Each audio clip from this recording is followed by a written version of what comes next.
ऊपर क्यों चढ़ रहा है? अरे ऊंचाई से देखूंगा तभी तो गेंद दिखेगी।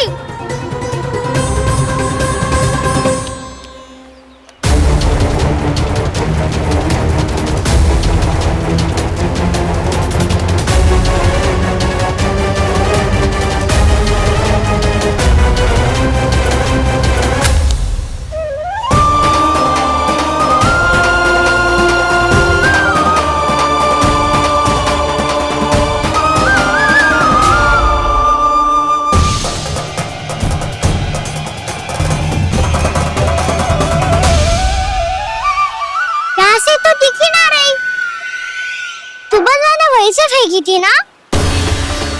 ना वहां से फेंकी थी। कहाँ से? नहीं कहना वहां से। समझ ना आ रहा, ठीक ठीक बताना कहाँ से फेंकी थी?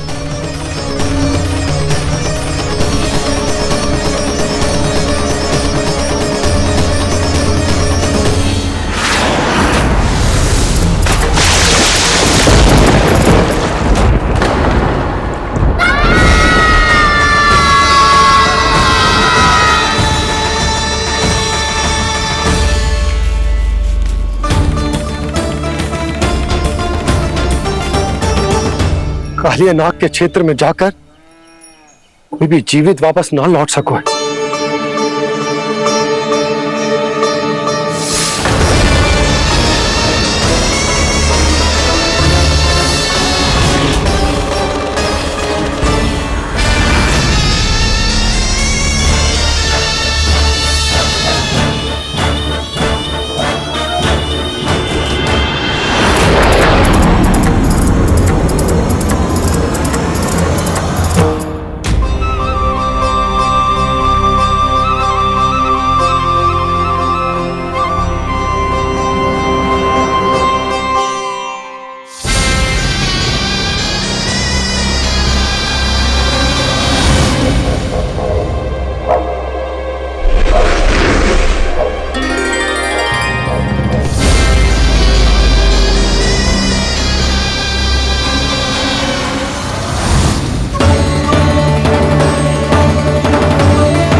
कालिया नाग तो उसे देखते ही निकल जाएगा।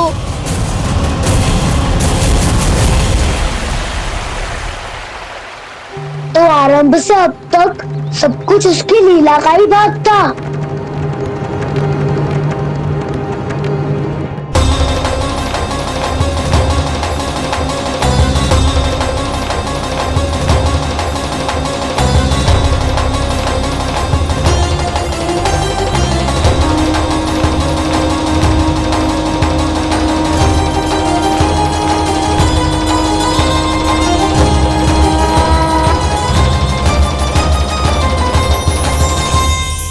इतना सुंदर रूप, मन मोहने वाली मुस्कान, अद्भुत तेज और भगवान जैसी दिव्यता।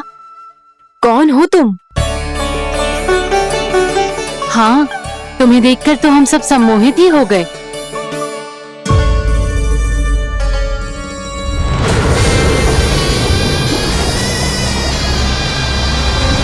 तुम जो भी हो बालक, वापस लौट जाओ।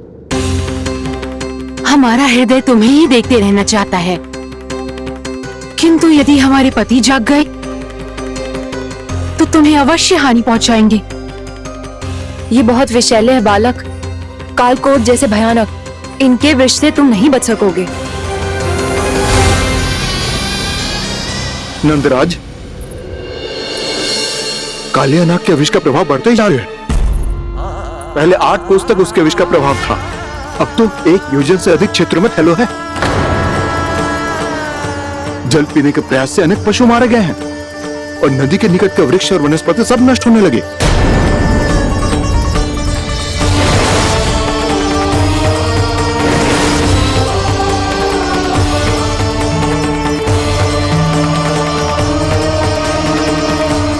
इनके विष की तीव्रता इतनी अधिक है बालक कि इनके संपर्क में आने वाले को तड़पने का भी अवसर नहीं मिलता।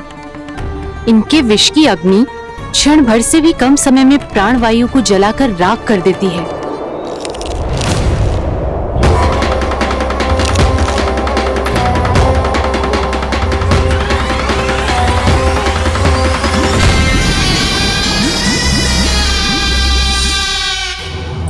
तब तो समस्या और भी गंभीर हो जाएगी। मैंने तो सुनो है कि कालियानाग कम से कम 2 योजन लंबा है, सैकड़ों फन है उसके।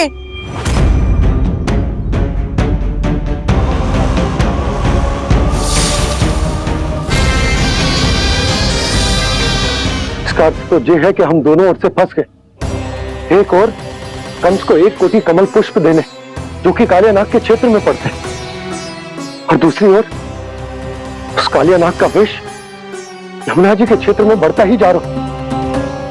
इसके कारण हम ही नहीं, निर्दोष पशु पक्षी भी संकट में। इन दोनों समस्याओं का एक ही समाधान है, उस कालियानाग का सामना करना। पर ये ना समझ आ रहा कि हम ये करेंगे कैसे, क्योंकि ये बात साधारण मनुष्य के बस की ना है। हमारे लिए ये असंभव है।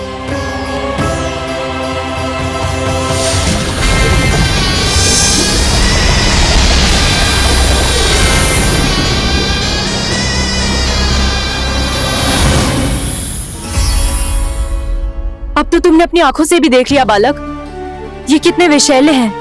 नींद में भी विष उगलते हैं।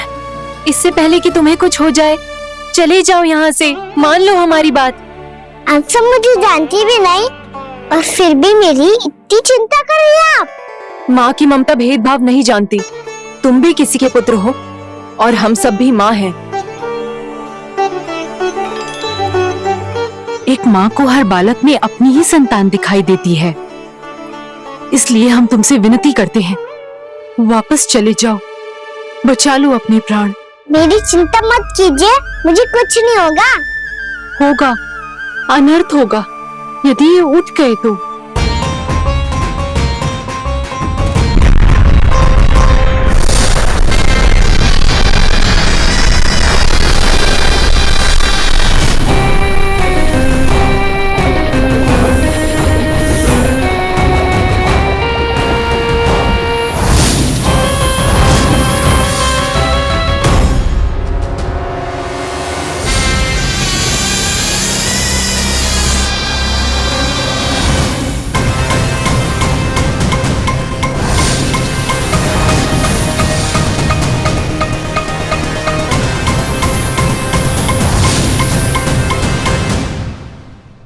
सामने होते हुए भी अपने इश्क को केवल वही देख सकता है जो अपना अभिमान त्याग चुका हो।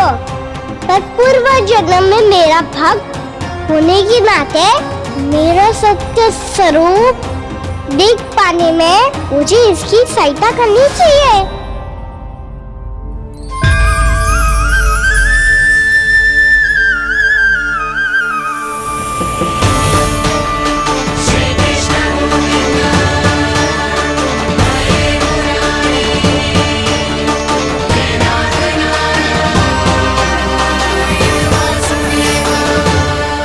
देखो हमारा छोटा सा कान्हा जैसे डट के खड़ा हुआ है, इतने विशालकाय, इतने महाभयंकर सबके सामने।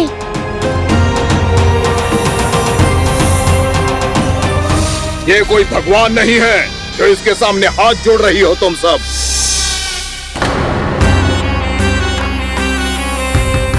एक सामान्य साधारण बालक है ये, जो ये तक नहीं जानता कि इसके सामने है इसका काल, कालिया।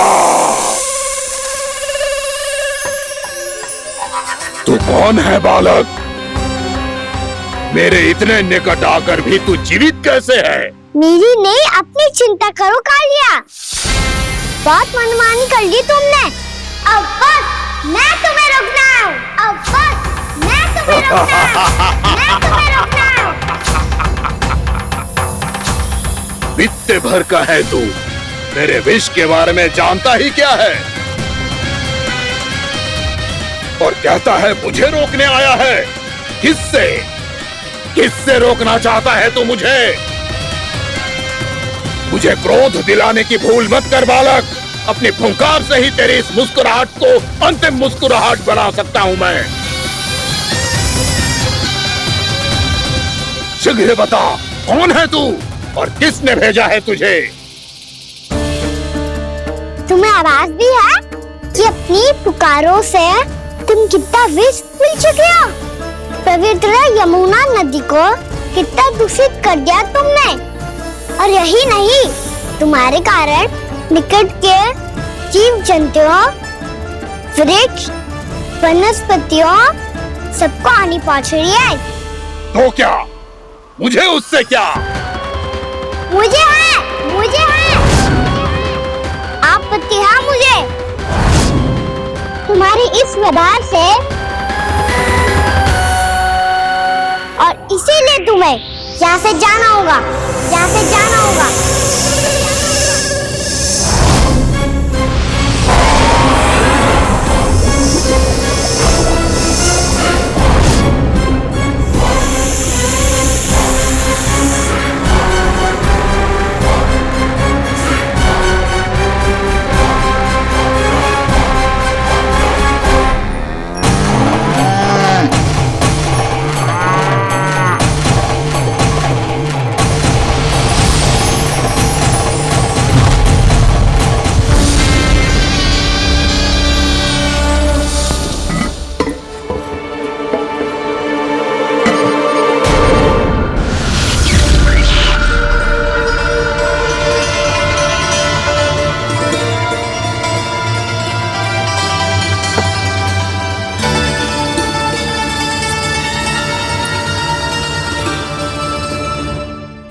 मुझे आदेश देने का साहस भी कैसे किया तूने? इस क्षेत्र को मैंने अपना राज्य बनाया है। मेरा परिवार रहता है यहाँ, और तू मुझे यहाँ से जाने के लिए कह रहा है? हाँ, क्योंकि तुम्हारे यहाँ रहने के कारण अन्य जीवों को हानि हो रही है, और मैं ऐसा नहीं होने दे सकता। मैं तो बस वही कर रहा हूँ जो एक सर्प का स्वभाव है। विष फैलाना स्वाभाविक है मेरे लिए। इसलिए मुझे चुनौती मत दे बालक। चुनौती तो मैं चुकाऊंगा लिया। अब तो बस तुम्हें स्वीकार करनी है।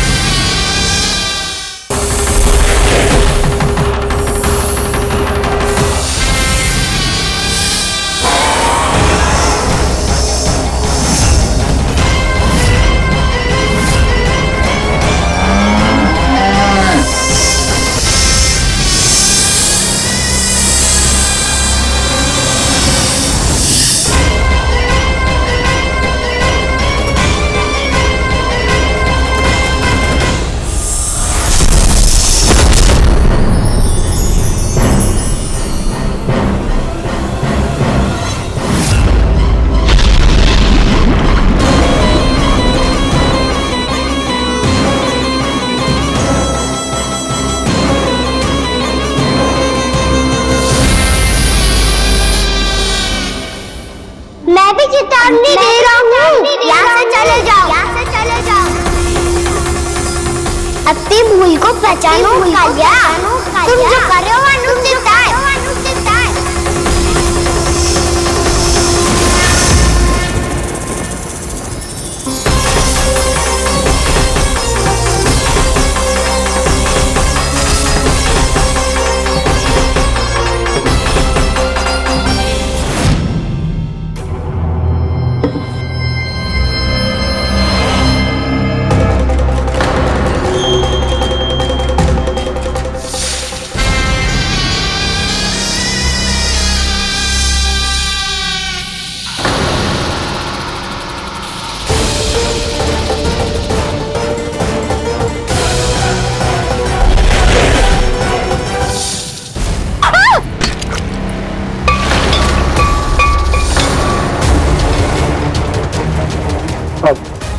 मैं आता हूं।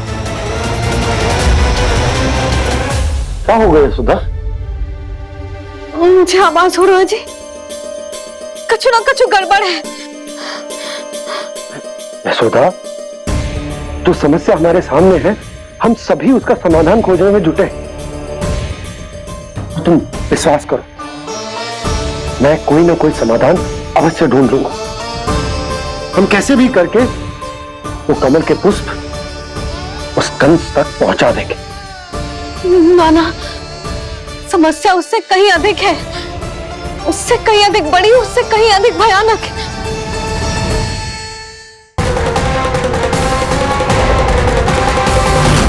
विस्की ये बूंद से ही सबके प्राण चले जाते हैं। इसने तो विस्की धारियां फेंकी है खाना पे। कहना कैसे बच्चे को अधिक विष से? इसका विष तो क्या, ये सर स्वयं भी छू तक नहीं पाएगा हमारे कान्हा को।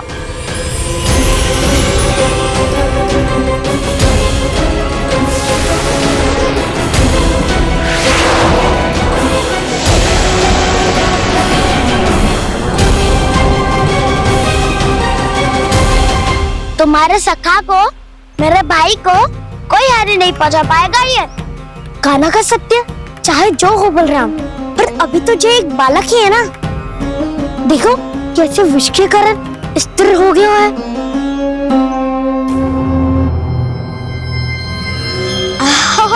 हाउ सर्फ ने कितनी आसानी से अपनी पूंछ से बांध लिया है। मुझे यहाँ से भगाना चाहता था ना तू? अब मैं तुझे दिखाऊंगा अपना सामर्थ्य।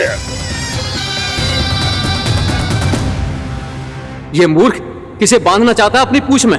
उन्हें जिनका विस्तार सारे ब्रह्मांड में है, या उन्हें जो स्वयं अनंत है? पर देवराज, प्रभु ऐसा करने ही क्यों दे रहे हैं कालिया को? आप सब भूल रहे हैं देवगण, कालिया पूर्व जन्म में प्रभु का बहुत बड़ा भक्त था। उसी भक्ति का फल मिल रहा है अब इसे। वैसे भी भक्तों के मन का भाव सबल हो तो भगवान तो सहज ही बंध जाते।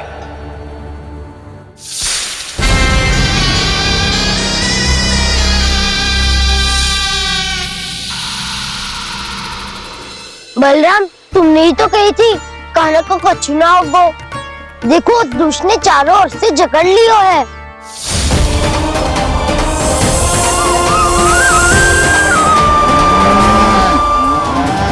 ये क्या कह रही हो तुम? जसोदा जी, क्या हुआ? घबरा क्यों रही हो आप? सुलक्षणा, मुझे आभास हो रहा है कुछ बहुत बड़ी अनहोनी हो गई है। नंदराज, नंदराज, नंदराज!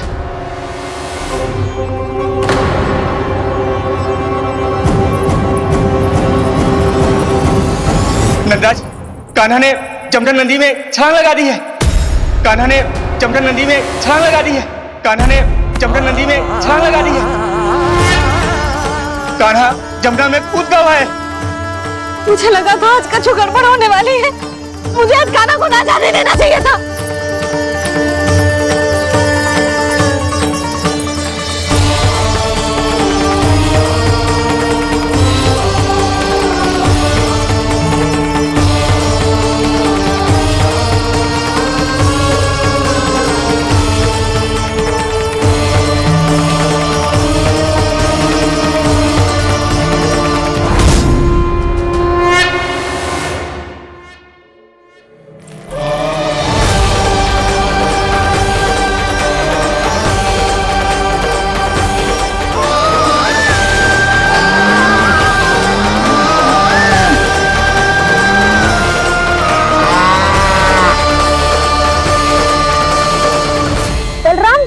करो ना।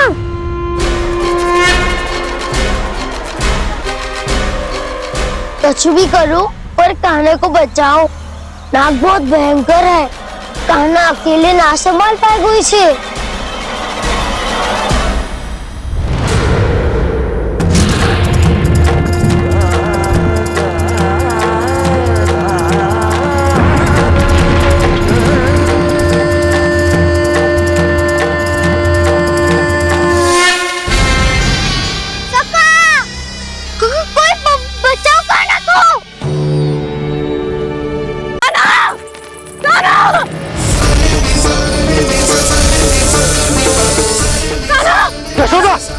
यशोदा रुको। छोड़ दो मुझे, छोड़ दो मुझे। जीजी संभालो, बावली हो गई ना। जीजी संभालो।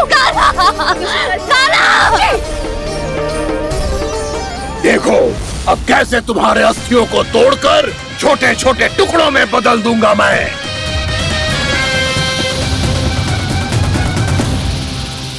सुदाजी, आप जाओगी तो आप भी फंस जाओगी।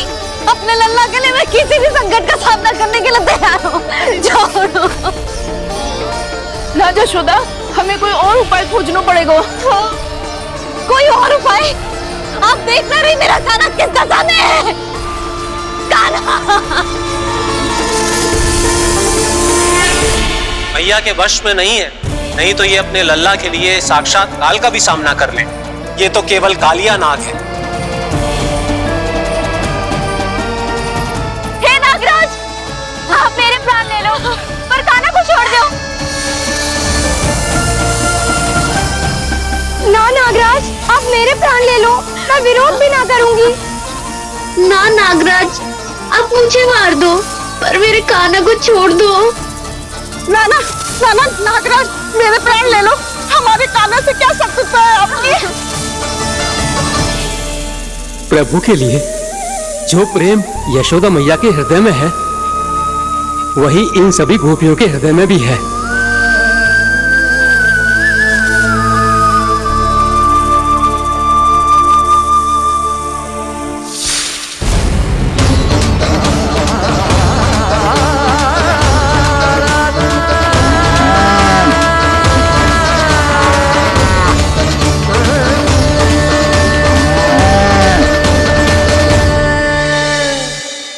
यशोदा, यशोदा, देखो इन गोपियों को, इन गैयाओं को, इन सब के मन में भी तुम्हारी भांति ही ममता भरी हुई। वो सब भी कान्हा से उतना ही प्रेम और स्नेह करती है, उतनी ही ममता से भरी हुई है जितनी कि तुम। तो तुम ही सोचो, जिसके साथ इतनी ममता और इतना स्नेह, इतना प्रेम, उसका कोई क्या कर सकता है? उस काले नाग का वेश इस सब आशीर्वादों के सामने कछु न है। कछु करो जी, उसे बोलो वो मेरे प्राण में से मेरे काना को छोड़ दे। यशोदा,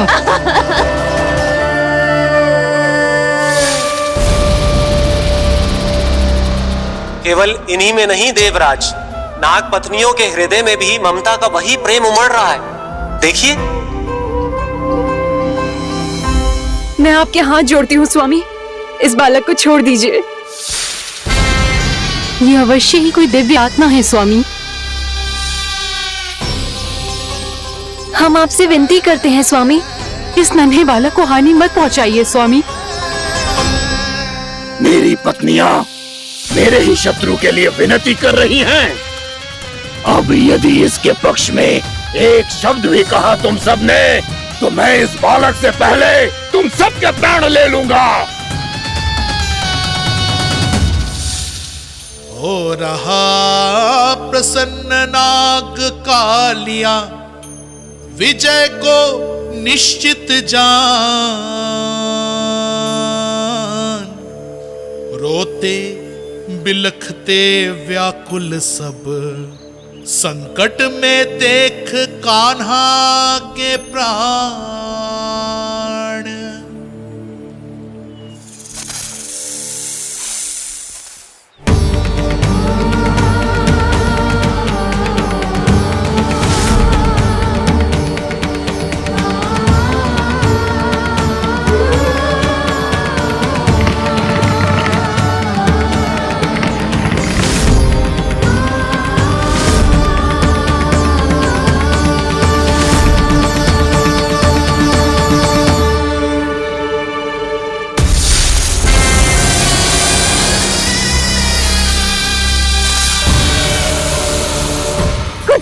जी, मेरे लल्ला को बचा लो, कोई तो कुछ करो। जीजी संभालो जीजी। यशोदा, यशोदा तुम शांत हो जाओ, मैं कान्हा को वापस लेकर आऊंगा। मैं रक्षा करूंगा उसकी। ना नंदराज, नंदराज नहीं। कम से कम आप तो समझो नंदराज, कालिया के पास आप जाओगे तो आप भी फंस जाओगे।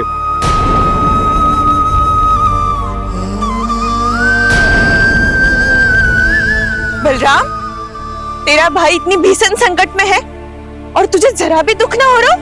क्या आप सब अब तक नहीं समझ पाए कि कान्हा सच में कौन है? छोटे बाबा, आप तो उसका सत्य जानते हैं ना?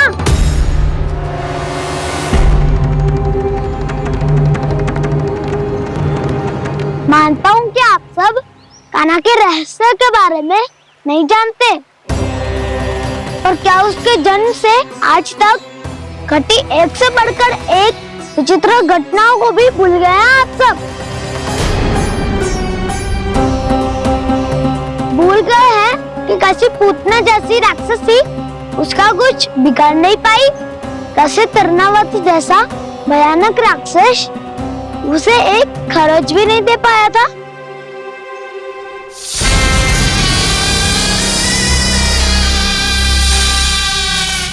आप सबने अपनी आंखों से देखा था ना, बकासुर से कान्हा की रक्षा करने देवता स्वयं आए थे, पर सत्य तो ये है कि वो सभी देवता भी उस असुर के सामने असमर्थ हो गए थे।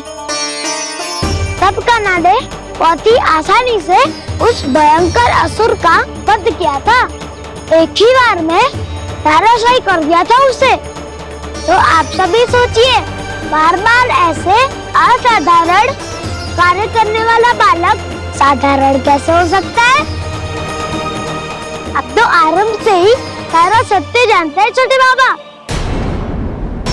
रहस्य छुपाने में सदैव कान्हा की सहायता करते आए हैं आप, और आज आप स्वयं ही उसके सत्य को भूल रहे हैं। और तुम सब भी तो जानते हो कान्हा की शक्तियों के बारे में, तो क्या तनिक भी विश्वास न आया अपने सखा पे? बलराम, तू क्या कह रहा है? मैंने जो कहा उसका एक एक शब्द सत्य है छोटी माँ। यदि प्रभु की इच्छा हुई तभी कुछ ही क्षणों में सब कुछ अपनी आंखों से स्वयं अनुभव कर लेंगे आप।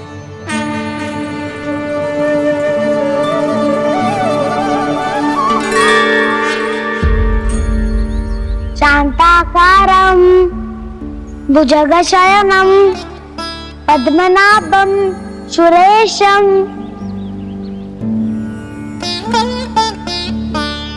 विश्वाधारं गगनसदृशं मेघवर्णं शुभांगं लक्ष्मीकान्तं कमलनयनं योगी वीरध्यानगम्यं वन्दे विष्णुं भवभयहरं सर्वलोकैकनाथम्।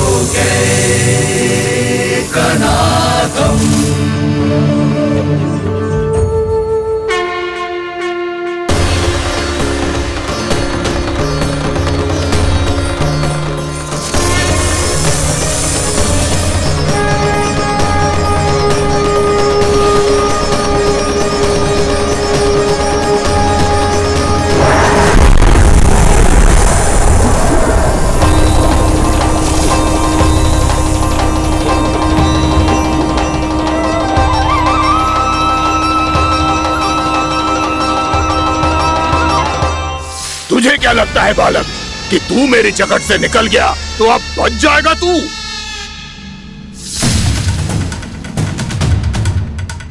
मेरे विष से अपनी प्राण रक्षा करने में सफल रहा, मेरी जकड़ से भी छूट गया, पर मेरे दंश से नहीं बच पाएगा।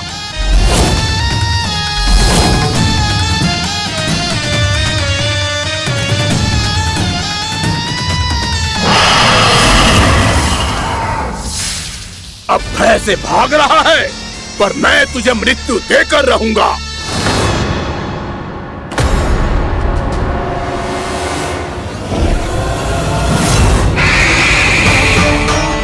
कान्हा!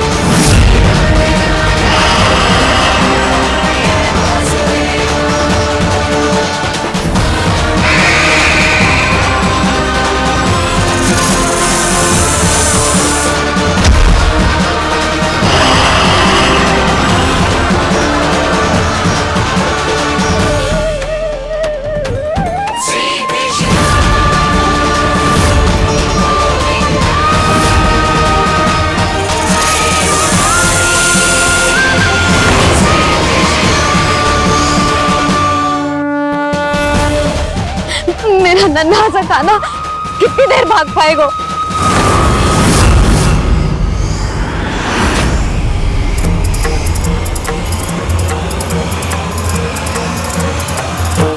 और कितनी प्रतीक्षा करोगे मेरी भक्त कालिया? भक्त नहीं, काल हूँ मैं तेरा। जब अहंकार का मुकुट बुद्धि को ढक लेता है तो भक्त अपने भगवान को भी नहीं पहचान पाता। व्यर्थ की पहेली में मत उलझा बालक। ना मैं भक्त हूँ और ना तू भगवान।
उसे छूकर कालिया नाग का हलाहल जैसा विष भी चरणामृत बन गया है और यमुना जी के जल में फैल चुके विष के प्रभाव को भी नष्ट कर रहा है।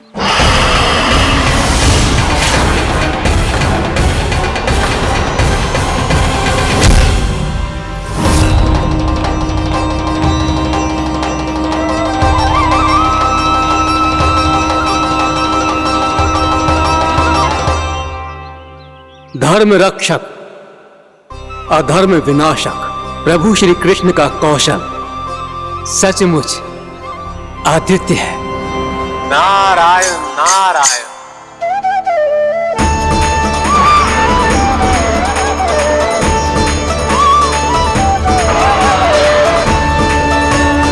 मेरा भाग तुम्हारे भीतर के अहंकार का प्रतीक है कालिया। अब तुम्हारा अहंकार, तुम्हारा अनपान मेरे पाँव के नीचे है और तुम्हारी पूंछ अर्थात तुम्हारे प्राण मेरे हाथों में। अब तुम क्या करोगे भक्त?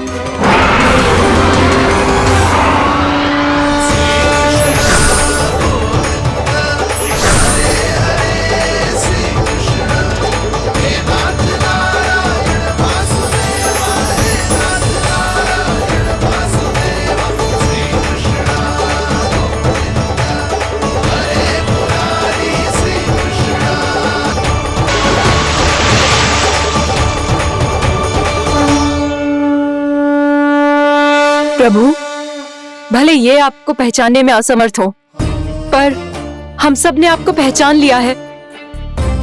हाँ प्रभु, एक भक्त होने के नाते और एक अर्धांगिनी और माँ होने के नाते मैं आपसे इनके प्राणों की भिक्षा मांगती हूँ।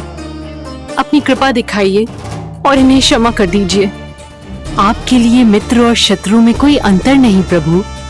उसी तरह आपकी कृपा और दंड में भी कोई अंतर नहीं।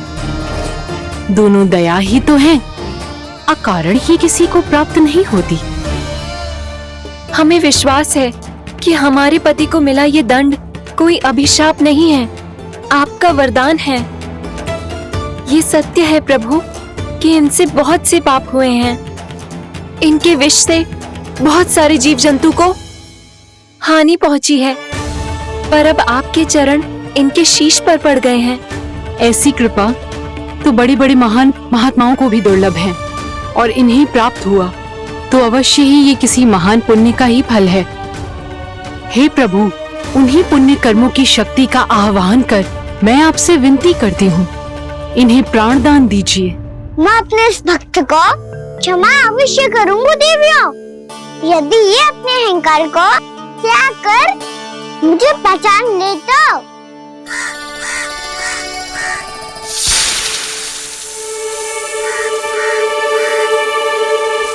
मैं तुम्हें श्राप देता हूँ, जितनी विषैली तुम्हारी जिह्वा है उतने ही विषैले सर्प बन जाओ तुम।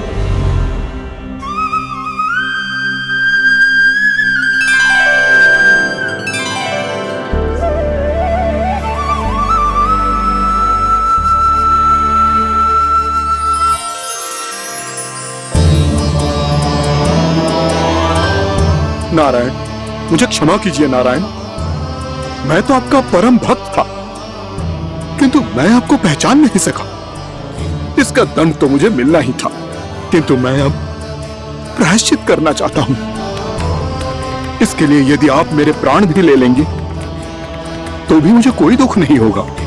मैं अपने जीवन, मृत्यु और अपना अस्तित्व सब कुछ आपको समर्पित करता हूँ। क्रोध के कारण श्राप मिला, जिसे विशाल सर्प के रूप में तुम्हारा जन्म हुआ, और सर्प का तो स्वभाव है विष फैलाना, इसीलिए तुम्हें दंड नहीं दूंगा। मैं सिर्फ सभी अपराधों का पश्चाताप कर लिया, इसीलिए मैं तुम्हें क्षमा करता हूँ कालिया।